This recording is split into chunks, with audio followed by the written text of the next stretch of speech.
New York Republican gubernatorial nominee Zeldin on Friday won the endorsement of the MTA Supervisors Union. Congressman Zeldin, who is polling within single digits of incumbent Democratic Governor Kathy Hochul, focused on the crimes committed on public transportation. The Republican lawmaker has made public safety and crime central to his insurgent campaign.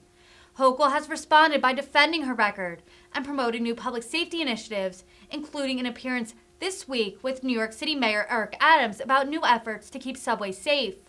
While Zeldin has yet to consistently outpoll or tie Hochul in the polls, political pundits have pointed to last year's New Jersey governor's race, where incumbent Phil Murphy barely beat Republican Jack Ciattarelli on Election Day, despite leading in the polls.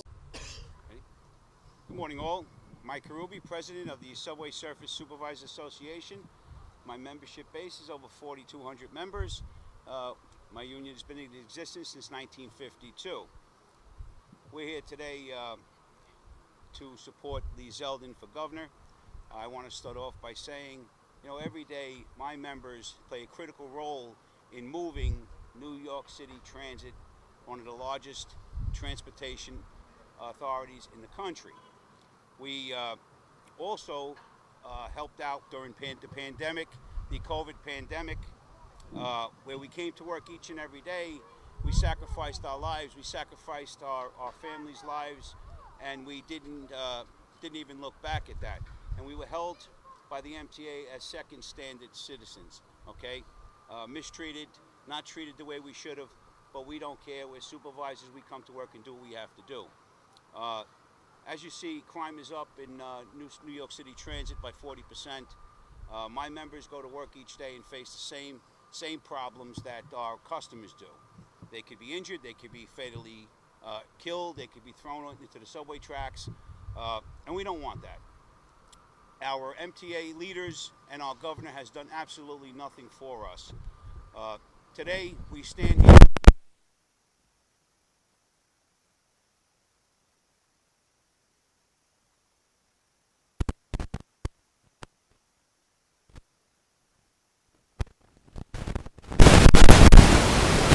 to make change.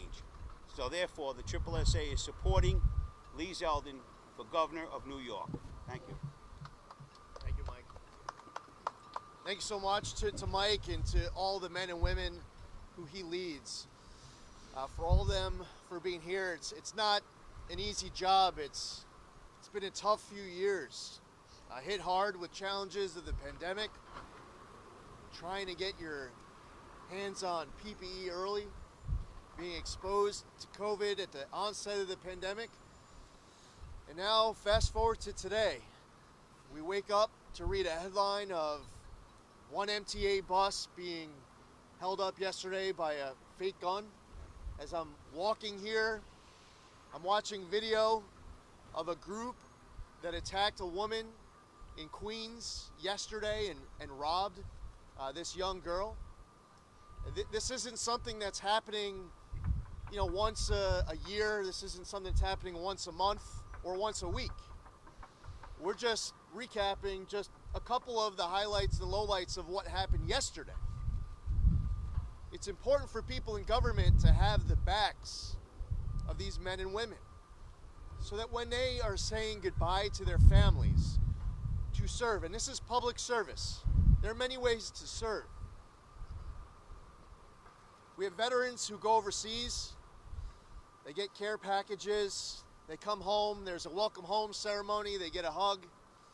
We're very grateful for our nation's veterans. We're grateful for our firefighters, our police officers. These are public servants too. And when a whole lot of people were at home on lockdown, they were still showing up to work. They weren't showing up being set up for success either.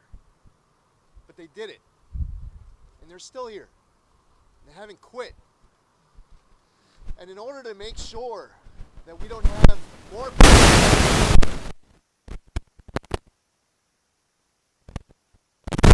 government are going to do everything in their power to make them safe.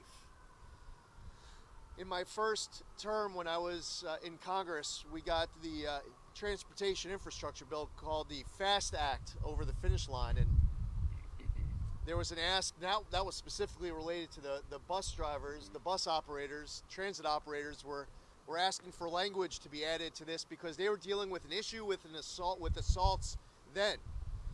We got into the bill, and that's good.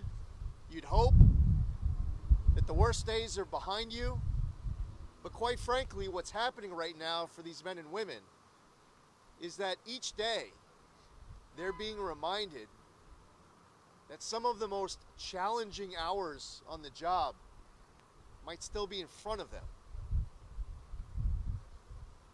Ridership is down.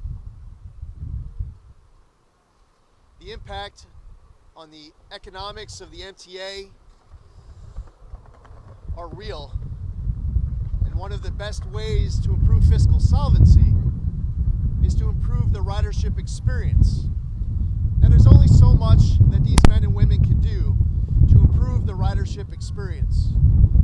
They need the help of elected officials, not just to have their backs, but they are here fighting on behalf of the people of New York City, the people of the New York City metropolitan area, because elected officials don't have their riders' backs either.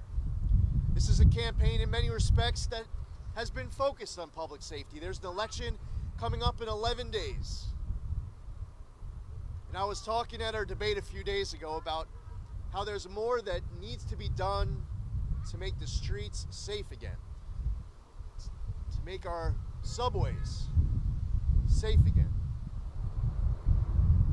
Part of that is that when a criminal seeks harm to others, hurts others, violates a law, should be prosecuted, owes a debt to society. That aspect of making sure we're improving public safety obviously, absolutely cannot get ignored. So question after question after question was being asked of us about what we're going to do to fight crime. And what I noticed was that Kathy Hochul would not talk about the prosecution of criminals at all. She was given one opportunity after the next to talk about, maybe you might say, one of the most important aspects of the criminal justice system. Is making sure that the handcuffs are on the criminals, not the criminal justice system. And she said that she doesn't understand why that's so important to me. When Kathy Hochul said that she doesn't understand why that is so important to me, she's saying that she doesn't understand why that's so important to all New Yorkers who care about safety on our streets. She doesn't understand why that is so important for all New Yorkers who see the video of someone being pushed in front of an oncoming subway car. They see the video of a Green Goblin gang on a subway car. They see the video of some guy pulling an axe out of his backpack at the McDonald's on Delancey Street and swinging it and breaking tables and walls and swinging it at customers. Oh yeah, by the way, the guy at McDonald's, instantly released on cashless bail. The Green Goblin gang, instantly released. Kathy Hochul also spoke about emotionally disturbed people and how they know where they all are. Okay, you have my attention. We're all talking about this. There's emotionally disturbed people on our streets who need help, and they shouldn't be on our streets. She says that her grand proposal is to provide 50 beds. She says she knows all the emotionally disturbed people in New York City, and we have to get them off the streets. And to do so, she has 50 beds. Now, it's no coincidence that that was 2.5 weeks before the election that announcement was being made. When people look back on this election that we are living through right now, 11 days from now is election day, November 8th. We're going to wake up and people are going to you'll write your stories. What happened? Why did this happen? New York is a blue state. This is about Republicans and Democrats and independents united as New Yorkers to restore balance and common sense and to do far more of what is in our power to make our streets and our subways safer, to make life in New York more affordable, to make sure that we are improving the quality of education in our schools, to make sure that New Yorkers can see their American dream as a New York dream. And I spend my day out with the people, all day, every day. I'm right here in Manhattan. Last night you would have found me in Buffalo. The night before that you would have found me in Liverpool outside of Syracuse and in Utica. That morning I was in Queens. Tonight you'll find me in Rochester. And you'll notice that the crowd size at our rallies keep getting bigger and bigger and bigger. Last night it was standing room only. There's overflow crowds. The energy, the momentum is real. And it's not Republicans filling up the seats. It's Republicans and Democrats and independents. So the Subway Surface Supervisors Association is not here as Republicans or Democrats or independents. All the parties are represented here, and that's not why they're here. That's not how they are here. They're here as New Yorkers who are demanding that the people in government need to have their backs, that the people in government need to have the backs of their riders, and the people in government, all of us, to take back our streets and restore safety. And with that, I'm happy to answer any questions. Congressman, what do you make of the MTA turning to private security guards in some cases? Other transit systems have done that, Chicago as well. Do you think that is a wise use of resources, and is it necessary because of what you've been talking about? It highlights a massive failure. So the other part of that announcement that was last weekend, I mentioned the emotionally disturbed person is part of it.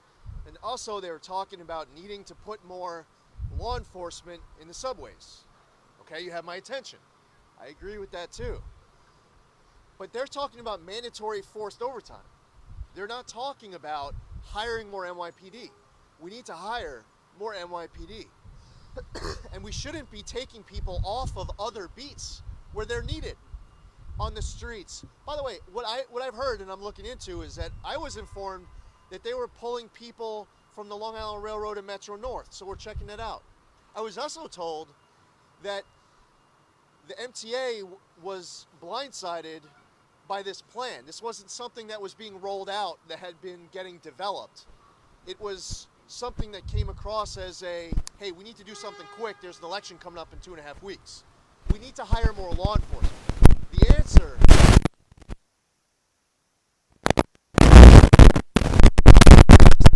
people shouldn't have to hire private security on their block.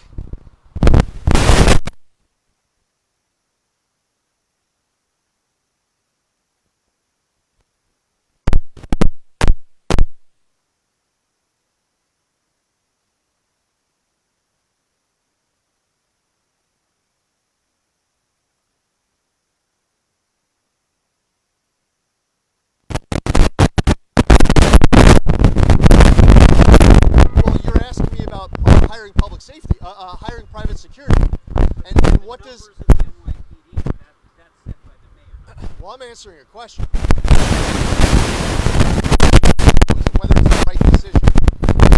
So I'm telling you what it shows to me when I see the MTA making the decision to hire private security, is that they're pursuing the wrong solution. That they don't have enough NYPD, and they have to hire NYPD. That's my answer.